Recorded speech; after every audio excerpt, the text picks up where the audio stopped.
1,330 books. That's how many books I've read since 2017 when I first started tracking my reading on Goodreads. And that's roughly around 190 books per year.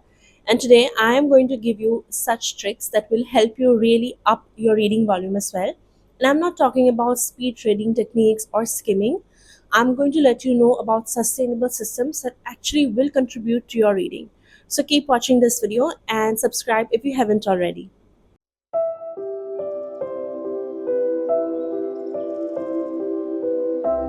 Hi everyone, I'm Nainika and welcome back to my channel, and welcome if you're new. I make book related videos, and today I'm going to share with you all how I've read so many books so far. So back in 2021, I wrote an article sharing how I've read 550 books in 2 years at that time. And fast forward to 2025, and it's over 1,330 books. I think I'm somewhere at 1,338 to be exact right now, since I first started tracking on Goodreads.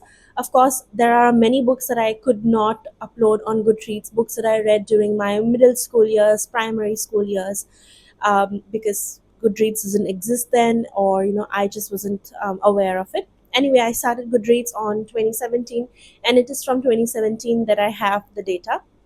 So I have realized that reading does not only require time, it requires you to create systems that will help you not just read today, but read every day in your life, and create a system in which reading comes naturally to you. In so that in the long run, it is something that you do naturally. You pick up a book naturally, and it's not something you do for the sake of numbers, of reading 1,000 books. So keep watching, because I'm going to give you some tips and some systems that have helped me over the years, and I hope they will help you as well. So, firstly, let's talk about time management, because everybody says they don't have the time, but it's not about having huge blocks of time, it's about knowing when to utilize your time perfectly well. So, firstly, you have to recognize when you get the time. You have to figure out your day, your system, your routine. And for that, initially, my planner really helped me. I have a huge stack of planner. I've been a planner girl since 2014 15, I think, and it's 2025 now. It's over 10 years, and it's helped me figure out the time blocks when I'm free, and as such it's given me the method to recognize when I can utilize the time. But you have to know that it is not just about finding that time, it's about protecting it. So make sure you carry a book with you everywhere you go. I would carry a book with me, literally everywhere. I would read on my commutes back when I went to my college with the college bus, and even now when I go to work on the metro, I always have a book with me. I often go on solo dates as well, so I have books then as well with me, and I like reading it then. I usually read in the mornings as well when I want to stay a bit out on my balcony. I have my cup of tea or coffee depending on that day. I read a few pages. And these small bits of time, 10 minutes, 15 minutes, it really adds up to a whole book. And very soon you'll see that you've made quite a dent in reading that book. Lastly, you should read every day. In the beginning, if you are starting out with reading, I think it's a good way to make it a habit, because once you make it a habit for like 21 days, it will come naturally to you. So I read every day, if not every day, every like second day. Sometimes because of work or because of some other things, I'm unable to pick up a book, but for that particular day. But in general, I am reading 5 days easily in a week. So that's pretty much good for me. So what I would recommend is pick a time when you know you can dedicate at least 15 minutes to reading, maybe before you're going to bed. Keep aside your phone, no more scrolling, no more blue light for you, and just read. And let me tell you, it's going to make you, firstly, it's going to make you fall asleep very soon, for many of you who are suffering from insomnia. Not that I am saying that this is a foolproof method, but often you'll see when you're reading, after a certain bit, you'll feel sleepy, so that's going to cure your insomnia as well. On the other hand, if you really like that book, you might end up staying up the whole night reading it. But like I said, find a certain period of time in the whole day when you can read. I like to read in the mornings, in my lunch breaks, and also before I sleep at night. Next, we come to the book selection strategy. Now, you might be failing in your reading habit because you're picking up books that feel like homework. You're reading books that you should read. On the other hand, you should follow three techniques. Firstly, pick up books that you want to read. Secondly, reread your old favorites. And thirdly, mix genres. Now, I am doing all of that. Sometimes, and now that I've become a seasoned reader, I mix books that I love to read, genres that I love to read, with books that are, let's say, kind of heavy. So now for me, romance books are my guilty pleasures. They are mindless fun. And although they do not offer you a lot in terms of substance, they do give me that sense of palate cleansing before I jump to another book. So at any time, I'm generally reading two books. I'm reading one comparatively heavier book, let's say a literary fiction, speculative fiction, fantasy, comparatively heavier. And I'm also reading a romance, which is generally mindless.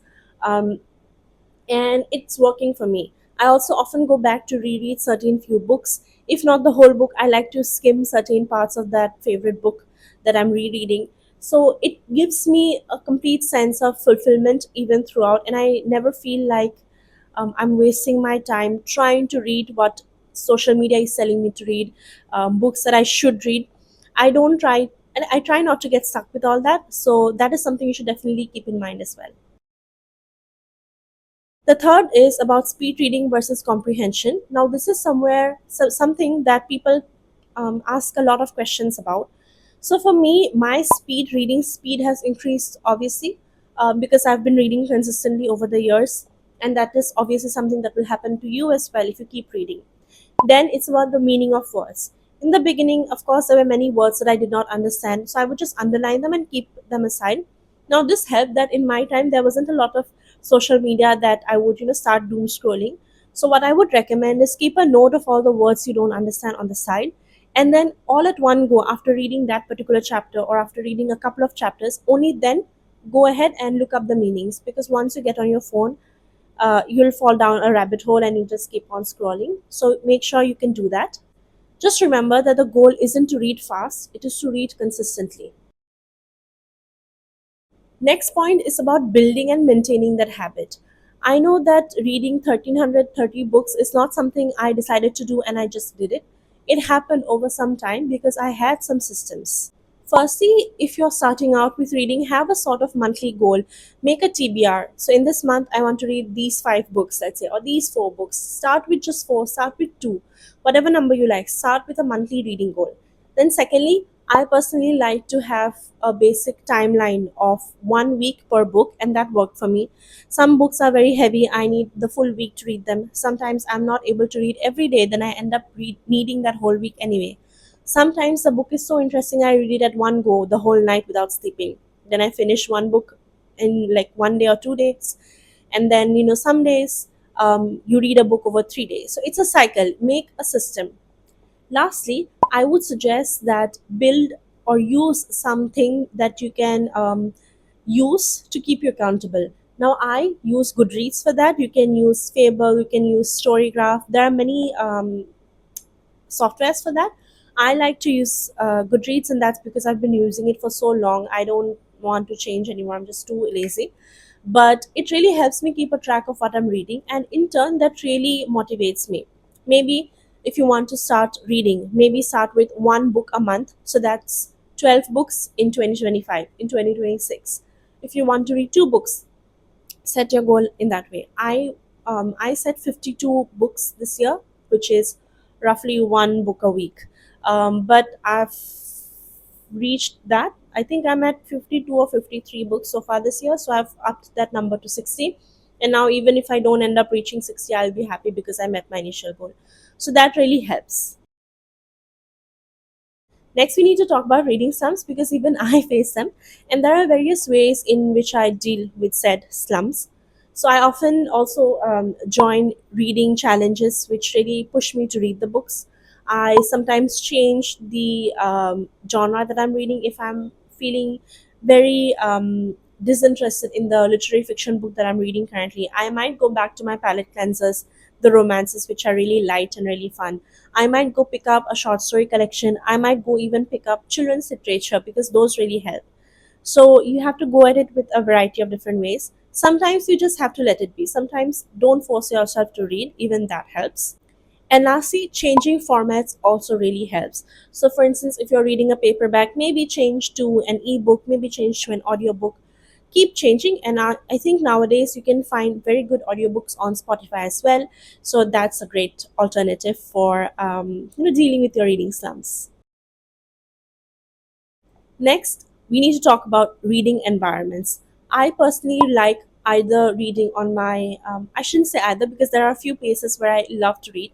So I really like to read on my bed before sleeping, but it's when I know I'm going to sleep after because I tend to fall asleep. So I just don't want to get up and keep the book and all of that. So when I know I want to go to sleep eventually, I read on my bed. Sometimes I also sit here at my desk and I put on some background lo-fi music, whatever it is, depending on my mood. It can be Indian classical, Western classical, sometimes slowed and reverb versions of songs.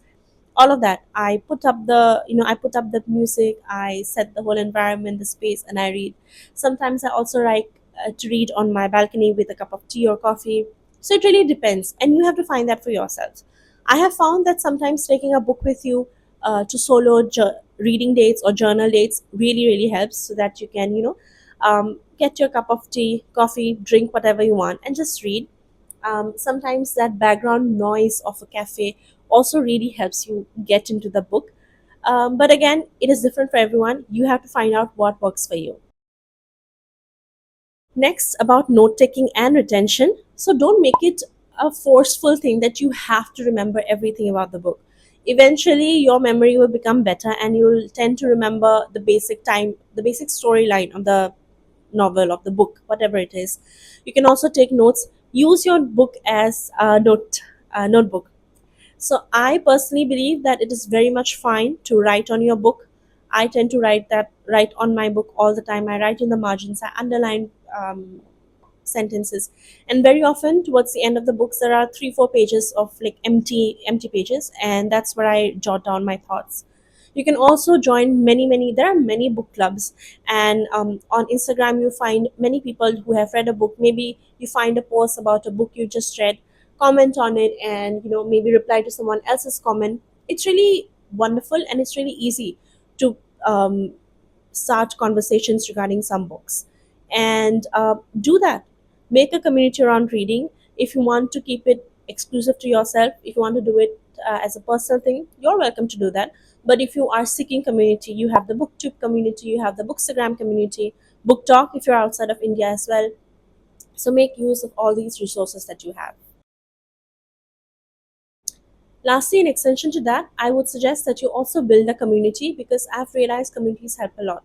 Now, if you don't have a Bookstagram account, a Booktube account personally, you can just post on your usual account anyway.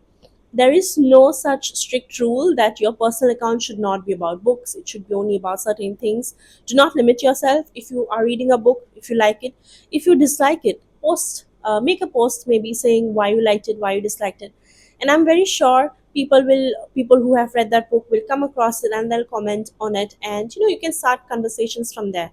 Again, like I said, join book clubs. There are many on social media, and just reach out to people.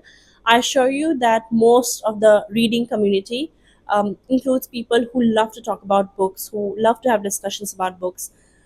There are maybe times when you'll have some unsavory discussions with some people who are unwilling to accept the views or reviews of others, but that's people for you. That's not a particular community.